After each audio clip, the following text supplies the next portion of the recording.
Have you ever looked at a map and felt like something was missing? A piece of history that just doesn't quite fit the official story? Today, we're journeying to the northernmost island of Japan, Hokkaido, to uncover a mystery etched in stone and earth.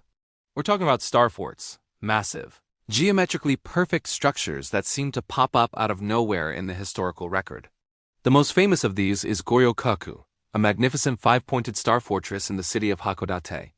The official story tells us, Goryokaku was built in the 1850s by the Tokugawa shogunate as a defense against potential Western invasion, particularly from Russia. They hired a Japanese scholar named Takeda Ayasaburo, who had studied Western military architecture, to design it. It was built to accommodate modern cannons, with its low-lying, angled walls designed to deflect cannon fire far better than traditional, tall Japanese castle walls, and that all makes sense on the surface. But when you start to dig deeper, the questions pile up. Let's think about the context. Japan had been under the Sakoku policy for over 200 years, a period of strict national isolation. Contact with the outside world was almost completely severed. Yet here, in this remote northern outpost, a fortress appears that is a perfect example of a highly advanced European military design style that had been perfected over centuries. The precision is stunning. The geometric layout, the angles of the bastions, the sheer scale of the earthworks. It's a masterclass in Vauban-style fortification. How did a nation supposedly cut off from the world suddenly master this complex architectural technology? The official explanation is that they learned it from Dutch books. But is that really plausible? Think about the difference between reading a textbook on how to build a car engine and actually building a high-performance engine from scratch with no prior experience. It's a massive leap. The engineering knowledge required to construct something like Goryokaku is immense, covering everything from advanced surveying and geometry to soil mechanics and logistics. And Goryokaku isn't alone. A little further north, there's another lesser-known star fort called Shichirōkaku. Although it was never fully completed, the plans and initial earthworks show the same sophisticated star-shaped design. So this wasn't just a one-off project, it was part of a larger plan. This raises a fascinating possibility. What if these forts weren't just Japanese copies of European designs?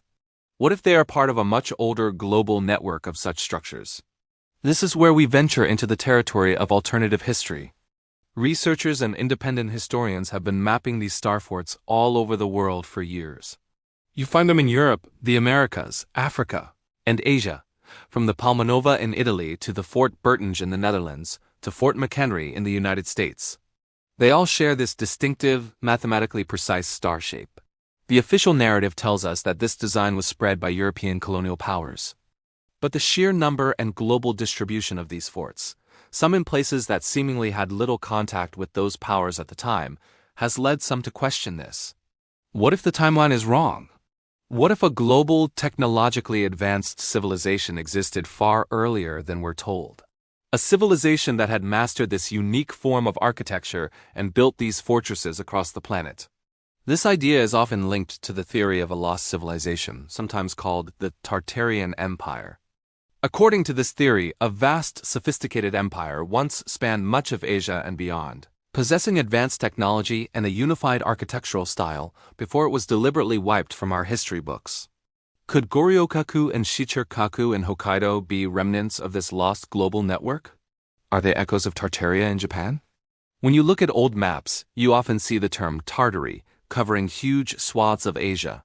The official history dismisses this as a vague, outdated European term for a poorly understood region. But alternative theorists suggest it was a real, unified empire. And these star forts, they argue, were its calling card. Let's consider the engineering again. The sheer amount of earth that had to be moved to create Goryokaku is staggering.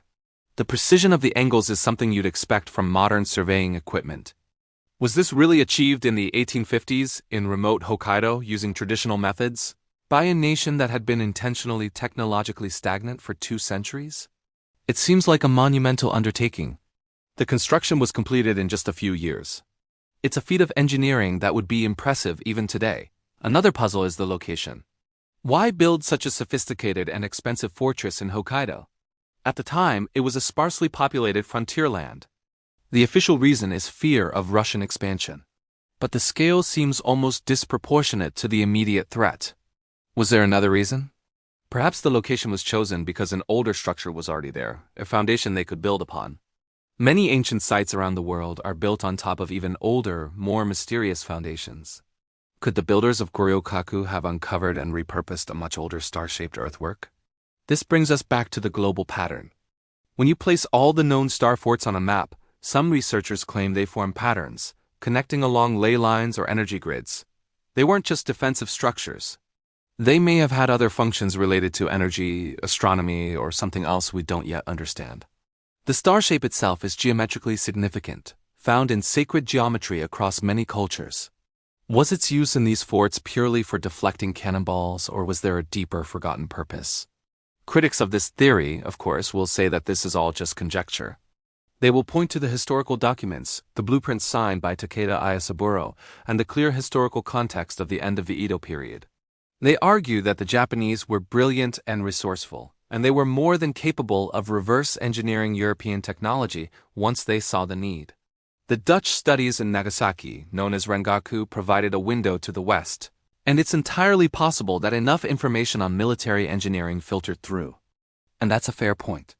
We shouldn't discount the ingenuity of the Japanese engineers of the time. But the goal here isn't to dismiss the official record entirely, but to ask if it tells the whole story. History is often written by the victors, and narratives can be simplified over time. The anomalies, the things that don't quite fit, are often where the most interesting discoveries are made. The star forts of Hokkaido are one of those fascinating anomalies. They force us to confront a difficult question. Do we accept that a nation under 2 centuries of isolation could spontaneously produce a perfect state-of-the-art European fortress? Or do we entertain the possibility that they were tapping into a source of knowledge that is not accounted for in our standard history books? A forgotten legacy of a global architectural tradition. Looking at Goryokaku today, surrounded by cherry blossoms, it's a beautiful park. It's easy to forget its military origins and the mysteries embedded in its walls. But when you walk along its massive earthen ramparts and look down at the perfect 5-pointed star, you can't help but feel a sense of awe and wonder. It doesn't feel like a typical Japanese castle. It feels different. It feels global. Whether Goryokaku is a testament to Japanese ingenuity in the face of Western pressure, or a clue to a lost chapter of human history, a Tartarian echo, it remains a powerful symbol. It challenges our assumptions and invites us to look at the world with fresh eyes, to question the stories we've been told, and to search for the connections hidden just beneath the surface. The truth about these incredible structures may still be buried, waiting to be rediscovered. What do you think? Is this a simple case of technological transfer, or are we looking at evidence of a forgotten global civilization? Let me know your thoughts in the comments below. Thanks for joining me on this journey into the mysteries of Japan's star forts. If you enjoy exploring hidden history and challenging conventional narratives, make sure to like this video and subscribe to the channel for more adventures into the unknown. We have so much more to uncover together. See you next time.